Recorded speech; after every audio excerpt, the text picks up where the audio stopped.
Welcome back to the National Citizens Inquiry as we continue with day 2 of hearings in Saskatoon. I'm pleased to announce our first witness this afternoon is Stephanie Foster.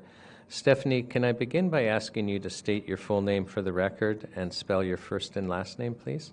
Stephanie Foster, StephanieFoster. And Stephanie, do you promise to tell the truth, the whole truth, and nothing but the truth, so help you God? I do. Now, just to introduce you to people, is you have worked as a legal assistant in the past? Yes. And then you went on to become a teacher assistant? Yes.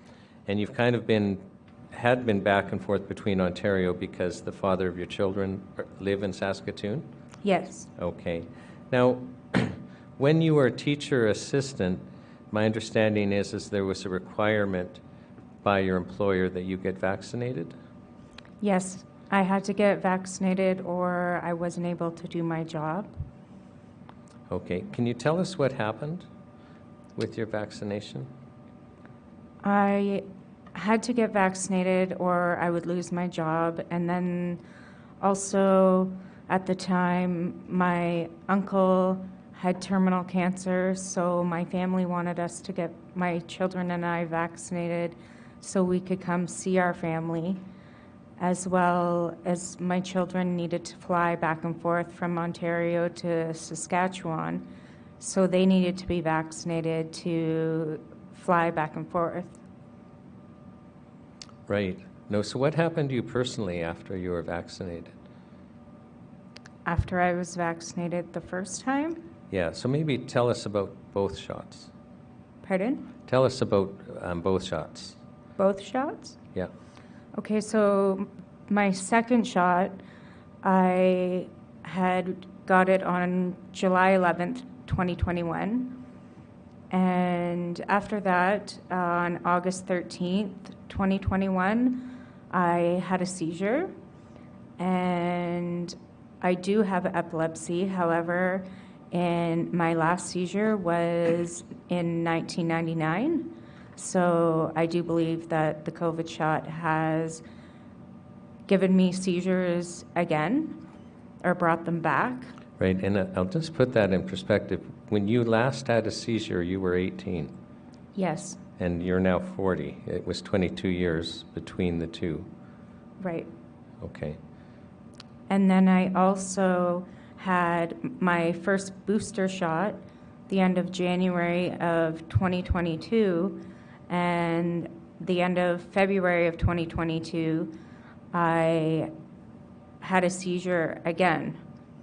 And both times of those seizures, I had also lost my license. Right, so the motor vehicle branch would take away your license because they're worried you have epilepsy again. Yes. Now, did you have a problem after your second shot with blacking out and falling down? Yes, I would get dizzy sometimes, I still do, and have blackouts and fall down. Just not really shaking like seizures, but just episodes that just don't make any sense. Okay, and when you say blackout, does basically you lose the ability to see, or what are you describing when you say blackout? Yeah, blackouts sometimes where I just can't see, and sometimes I'll have a blackout where I'll just fall down. And had that ever happened to you before you were vaccinated? No. So that was something that was brand new? Yes. Now, your mother's deceased now, but her name was Carol Pearce? Yes. And my understanding is that your mother, Carol, was at Shoppers Drug Mart to get basically her booster shot? Yes. And can you tell us what your experience of that was?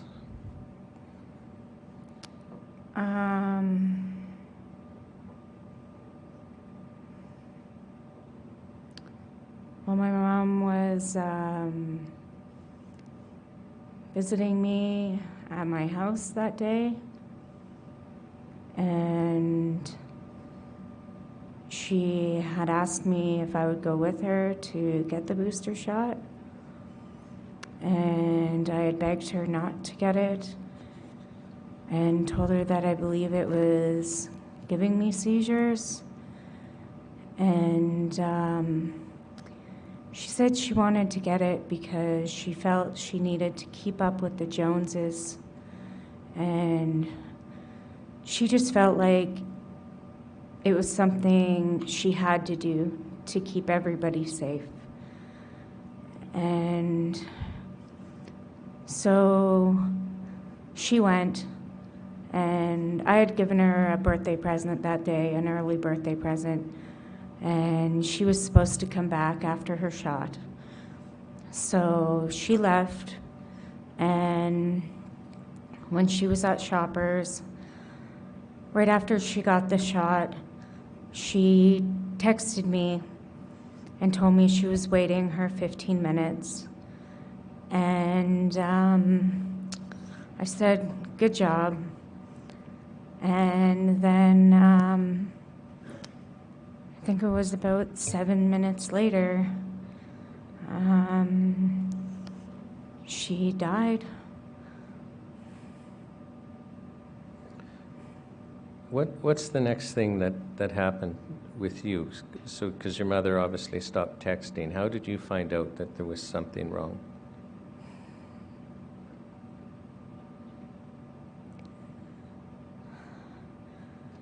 My brother phoned me, and he told me, this was about 45 minutes after my mom left my house. My brother phoned me and said, Mom's in an ambulance. And the ambulance driver said, get to the hospital and expect the worst. And my brother said he's on his way to pick me up. And I just started screaming, no, this isn't right. And they picked me up. And all the way to the hospital, I prayed to God that she was alive. Then I got to the hospital, and right away I asked them, I want to go see my mom, and they wouldn't let me in. And they kept telling me I had to wait, and I just didn't understand why I had to wait. And they told me I had to wait for a social worker. So I didn't understand, because I thought, a nurse would just come and bring me to her. So I just had a feeling right then that something wasn't right. So finally a social worker came and took us into this room and told me that a doctor was going to come and talk to us. So I just had a feeling right then that it wasn't good. And so I couldn't stop crying. And 2 doctors came into the room. All I heard was the one doctor said, she's gone. I didn't hear anything else of what the doctor's saying, because my mind just blacked out. I just started crying hysterically. And I just said, I want to see my mom. So a lady took me to see my mom. And I just laid there with my mom. And I kept telling her to wake up. She wouldn't wake up. And then the doctors said I could stay with her until the coroner came. And then the coroner came, and she sat beside me, and I kept saying, I was screaming out loud to the doctors, to the coroner, to everybody, saying, the shot killed my mom. The shot killed my mom. Like, there was no way the shot did not kill my mom. My mom was healthy. She was super healthy. There was no health problems with my mom at all. When she left my house that day, she was perfectly fine. And then she got that shot. And then she died. 7 minutes after, she died. And I see her in the hospital right after, and she was gone. And so I kept telling them, it was the shot, it was the shot. And the coroner hadn't even looked at my mom, hadn't even touched my mom. She just sat there right beside me in the chair. And I said, no, it's the shot. And the coroner said, no, it's natural causes. And I knew right then, you're lying to me. There's no way you know that. Sorry, I turned my mic off. There's actually video footage of your mother coming to your house that day and then leaving that day. Yes. Just because your neighbor has a security camera that's motion sensor. Yeah. Okay, and I'm just going to find those. And so, David, can it be set up so that my computer is showing up on the screen?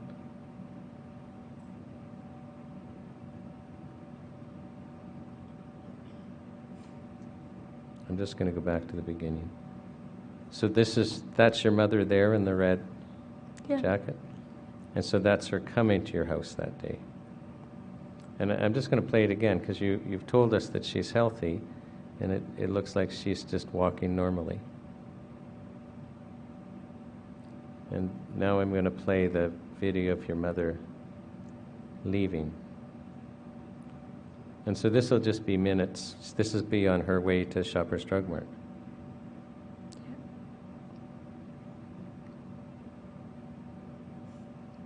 And I'll just play that again. And again, I just want people to watch to see she appears to be just a healthy, normal person. And so that's what you were describing, is just your mother was a normal, healthy person at the time. Yeah. Now, after, excuse me, after this happened, some people reached out to you on Facebook. Am I right about that? Yes. And I'm just, David, if you can just pull up my computer screen again. So now you sent me basically a Facebook string, and this is from your phone, am I right? Yes. Okay, and I'm just going to scroll down. This is actually the text conversation, the last text conversation you had with your mother. Yeah. So, so she had texted you on this thing, book your COVID shot and come with me, Shoppers on Herald. And you text back, I don't want another one. And she texts, okay. And then you text, you coming over. And she says, waiting the 15 minutes, LOL. And you say, good job. And she says, thanks. And that's the last communication you ever had with your mother? Yeah. And I'm sorry to be upsetting you with this, but we so appreciate you sharing. And I'm just going to scroll down a little more because this Wendy Jansen reached out to you on Facebook. And so my understanding is a few people reached out to you on Facebook who, you know, either were there or, you know, had heard about what happened from others who were there. Yes.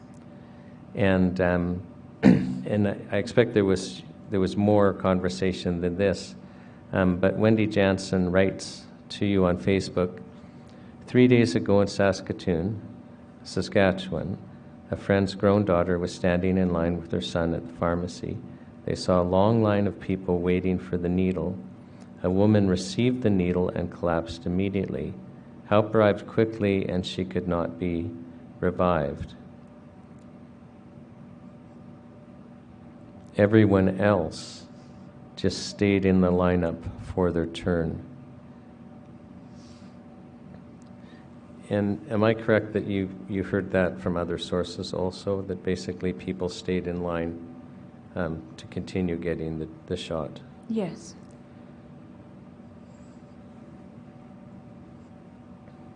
And I'm also going to play, it's difficult to hear, but it's the 911 recording. And Stephanie, you sent me one. I clipped the talking before and after, so we're just down to the 911 clip. It's difficult to hear, but I just want to play it because you sent it because they actually refer to the COVID shot as being a cause. So, David, you might have to crank the volume up, but I'm just going to start playing that. And I apologize, everyone, it is a little difficult.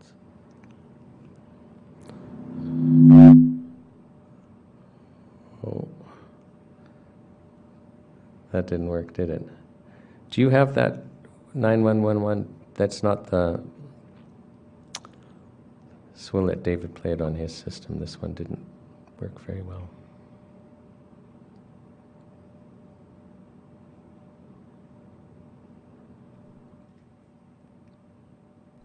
One on EMS, 2 Shoppers Drug Mart, 415-year-old court, 68-year-old female, possible allergic reaction. Engine 8 respond on EMS, 2 Shoppers Drug Mart, 415-year-old court, 68-year-old female, possible allergic reaction.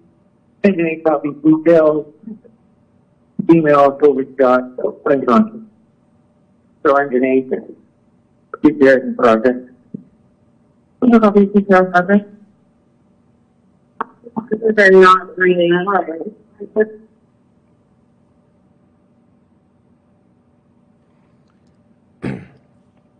And I'm sorry, Stephanie, I know that's difficult to hear that.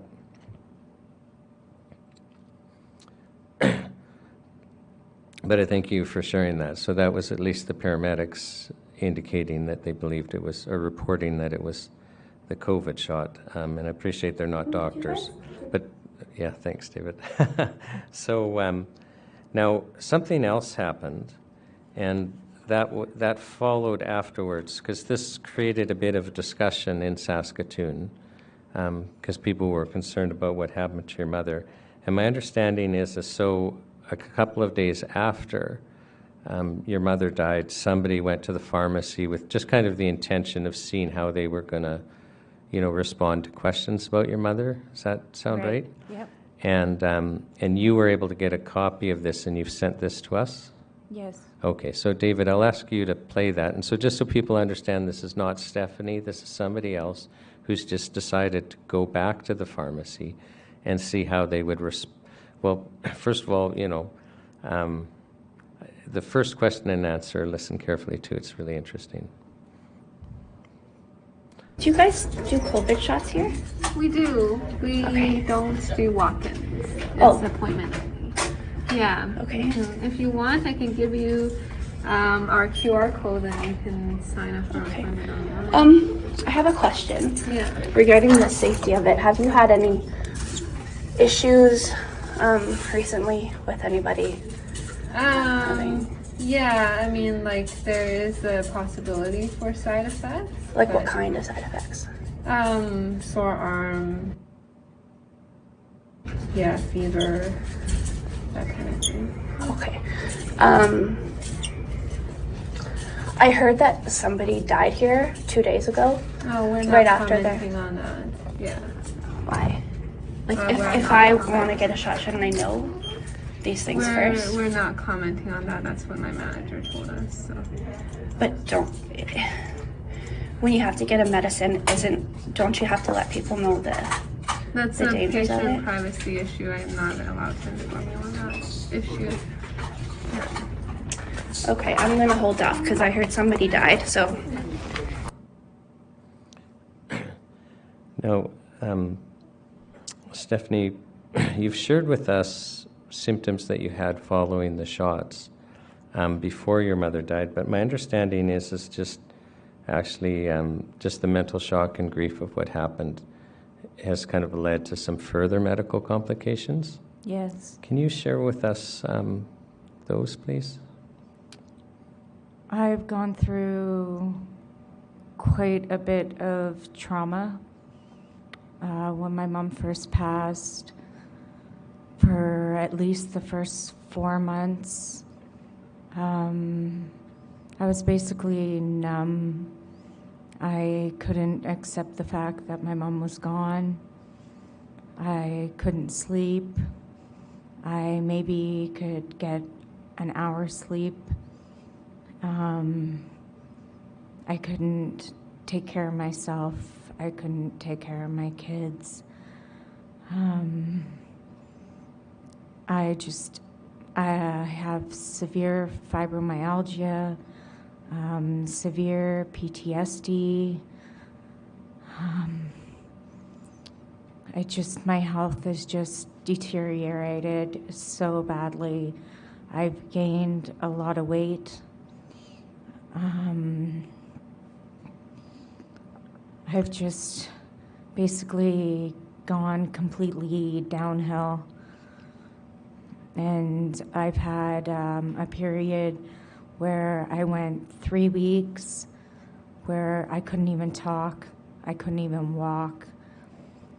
And if I did talk, I sounded like a robot, and it would hurt to talk. And I went to the hospital twice. They didn't know what was wrong with me. They did CAT scans, they did all kinds of tests. They just sent me home with pain meds. And I saw 3 different doctors in the walk-in clinic. Same thing, they looked me over, they didn't know what was wrong with me, sent me home with pain meds. So I was scared, my family was scared. We all thought that I was never going to get my speech back, that I would never be able to walk again. I was looking into sign language and had my kids look into sign language. And then eventually I started slowly being able to speak again, and slowly being able to walk again. Still a little bit difficult to walk. And now the doctors are saying that I need surgery done on my spine. So it's just one thing after another. And it's just, they say, the doctors, I've been to a neurologist, I've been to every kind of doctor except a psychiatrist, because every doctor I go to says I need to see a psychiatrist.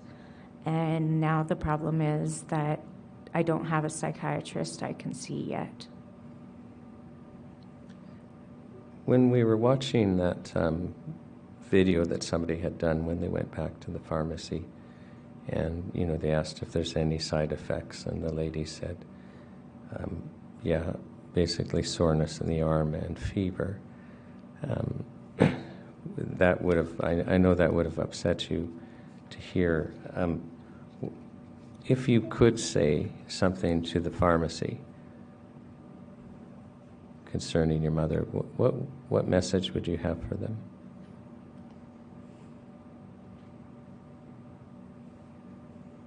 I want to know why they didn't help her.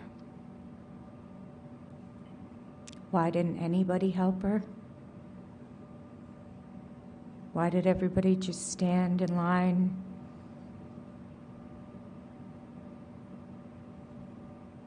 It doesn't make any sense. I feel like she could have been helped. I feel like she could have been saved.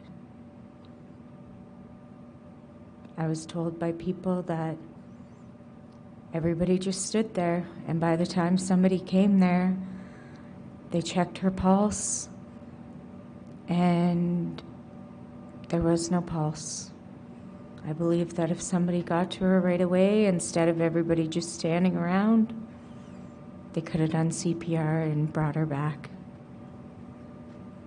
Right, and I understood it's been reported to you by several people that the line just kept going forward and people kept getting jabbed. Yes, like they just, I feel like they just left her there like she was nothing. Like she was just a nobody. Like, come on, next. who's next? Come on, let's just get on with it. And that breaks my heart so badly. And then it was like afterwards when the doctors and everybody is saying natural causes. No, she did not die from natural causes. And that makes me very upset because I felt like they just wanted to brush my mom under the rug.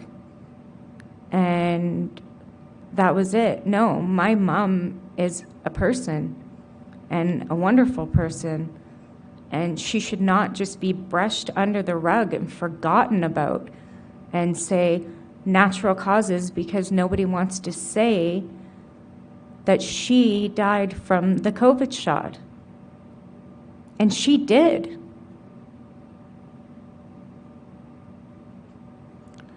Do you know what they listed on the death certificate as cause of death? They said that she had a massive heart attack and that she died instantly. My mom never had anything wrong with her heart, ever. And thank you. I have no further questions, but the commissioners might have some questions for you.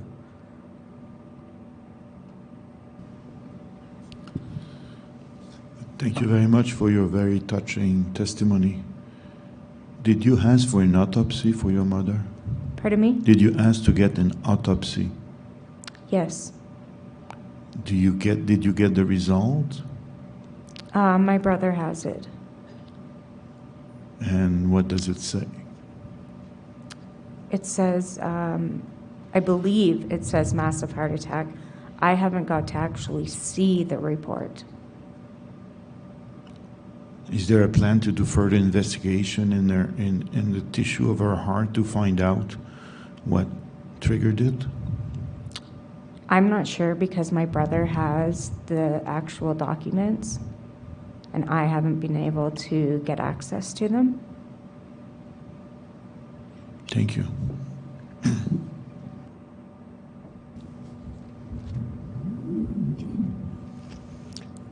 I'm sorry for your loss. Did you get anybody at the drugstore reach out to you at all? Pardon? Did anyone at the drugstore reach out to you? No. Thank you.